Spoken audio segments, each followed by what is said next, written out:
Hello everyone, in this video I'm going to show you how to hide Instagram posts from someone.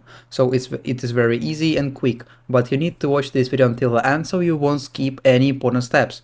So first of all, you need to open your Instagram application and then at the bottom right click on your profile image button. Here it is. And then there are only two different ways how you can hide your Instagram posts. So the first one way, you need to click on the three lines at the top right.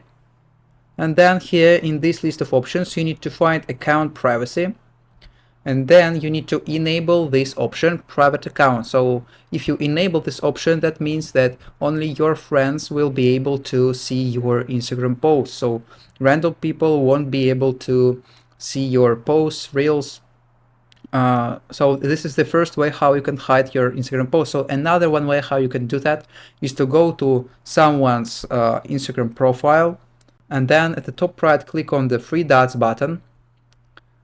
And then here in this list of options, you need to click on the block button. So that means that you will block this person and this person won't be able to see your Instagram posts and reels. So you will hide your posts from this one person. So this is the two ways how you can hide your Instagram posts from someone.